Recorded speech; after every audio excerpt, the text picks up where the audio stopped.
ठीक है, advance maths है ना, इसमें अलजेब्रा, ट्रिग्नोमेट्री, ज्योमेट्री, मेंसुरेशन ये सब टॉपिक्स हमारे आते हैं ना। अरिथमेटिक के सारे टॉपिक्स तुम जानते ही हो, percentage, profit loss, time and work, simple interest, compound interest, है ना, एवरेज, मिक्सचर, एलिगेशन, ये सब हम पढ़ेंगे आराम से। तो इस सेशन में तुम्हारा बेहतरीन प्रैक्टिस करवाई जाएगी, तो सभी निष्फिक्र होकर बिल्कुल लाइव आके पढ़े बच्चों ना। तो आगे सारे बच्चे, एक बार सभी बच्चों से निवेदन है कि एक बार लिंक को कॉपी करके शेयर जरूर कर दें। तो क्योंकि इसमें क्या है, 10 मिनट बाद को आएगा उसको कम समझ में आएगा फिर। ये बहुत बेसिक्स है मतलब, है ना। चलो लेट्स स्टार्ट, आते रहेंगे फिर, है ना। तो अच्छा देखो, ये जो अपन बेसिक पढ़ रहे हैं ना, ये तुम्हारे जनरल किसी भी कॉम्पिटिटिव एग्जाम में काम आएंगे।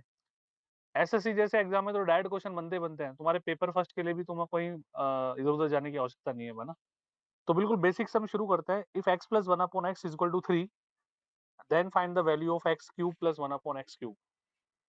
ठीक है, ये something plus one upon something से किसी भी टीजीटी पीजीटी पेपर में एक क्वेश्चन, या एसएससी में एक या दो क्वेश्चन आराम से बनते हैं, बहुत आराम से बनते हैं बच्चों ना। तो मैं तुम्हें इसका कॉन्सेप्ट भी समझाऊंगा, डायरेक्ट करने का तरीका बताऊंगा, सारी चीजें अपन पढ़ेंगे। तो सबसे पहली बात, जल्दबाजी मत करना, किसी का किया हो तो तुम कहीं आंसर लगाने की कोशिश करो, मेथड समझो, है ना, किस तरह से स्ट्राइक होना चाहिए वो समझो, इसको देखने का तरीका समझो। बच्चों अलजेब्रा के जब भी क्वेश्चन आता है ना, अलजेब्रा में अपन जनरली अल्फाबेट अल्फाबेट से गेम खेलते हैं सारा ना, इंस्टेड ऑफ न्यूमेरिकल वैल्यूज, है ना। तो at first with in 10 second हमारी प्रायोरिटी क्या होनी चाहिए। मीन्स अब देखो, एक्चुअली मार्कर चलने से पहले जो बातें बोली जाती है, जो बातें पढ़ाई जाती है, जो बातें पढ़ी जाती है, वो इंपॉर्टेंट होता है। कुछ बच्चों को लग रहा हो फटाफट से लगा दो, सब 18 आंसर आ गया ना।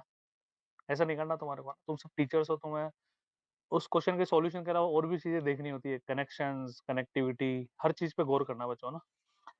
तो x plus one upon x equal to 3, तो सबसे पहले within 10 second we have to think about value of x। क्या x की कोई ऐसी वैल्यू है जिसको हम डायरेक्ट यहाँ पे रख दें और उसको रखने में 3 आ जाए। सारे बच्चे सोचेंगे मेरे साथ साथ, बताओ is there any value of x जिसको हम यहाँ पे रखें और वो सेटिस्फाई कर रहा हो। बच्चों पहले बताओ, विजिबिलिटी क्लियर है ना।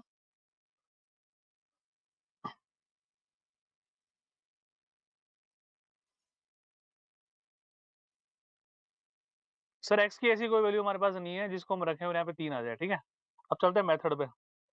सर यहाँ पे पावर 1 है, यहाँ पे पावर 3 है, तो ऑब्वियसली क्यूब करना पड़ेगा। तो दो बातें मैं तुम्हें यहाँ पे सिखाता हूँ, ध्यान से देखिएगा बच्चों, आ जाओ सारे के सारे। If x plus one upon x is equal to 2, then find the value of x square plus one upon x square. इस क्वेश्चन पे आएंगे भी, रुको एक बार, है ना, क्योंकि मुझे इस तरह की चिंता पूरी खत्म करनी है, इस क्वेश्चन से मतलब नहीं है, तो हो ही जाएगा हमारा ना। तो सबसे पहले हम एक्स की वैल्यू हम सोचते हैं, तो सर एक्स का मान 1 रखें तो सेटिस्फाई करेगा। 1 प्लस 1 2, तो 1 प्लस 1, अगेन 2 आंसर आ गया हमारा। यहाँ पर अगर मैं पावर 3 लगा दूं तो भी कोई फर्क नहीं पड़ने वाला, है ना, क्योंकि 1 तो ढीठ है सर, कितनी पावर लगा दो 2 ही रहेगा। तो 1 का है ना। अब एक सेकंड रुको, यहाँ पर रहने दो x plus one upon x ही, है ना। यहाँ थोड़ी देर बाद लेंगे अपन पावर 3, है ना, सीक्वेंस से चलता है। यहाँ पावर 20 लगा दो तो भी कोई फर्क नहीं पड़ने वाला। ठीक है, यहाँ x plus one upon x ही रहने दो बच्चों। यहाँ पावर 200 लगा दो, 3 लगा दो, 10 लगा दो, 20 लगा दो, 1 तो सर ऐसा रीड है, 1 के कितनी पावर लगा दो कोई फर्क नहीं पड़ने वाला। तो फाइनल डिसीजन हम एक यहाँ पे लेते हैं, इफ यदि यदि x plus one upon x बराबर 2 है, तो x की power n plus one upon x की पावर n का मान हमेशा 2 होगा। अभी बात तुम्हारे हायर मैथमेटिक्स में भी लिंक करेगी, कैसे, वहां पर क्वेश्चन की डिमांड होगी sine theta plus cosec theta बराबर 2। Sine theta plus cosec theta बराबर 2,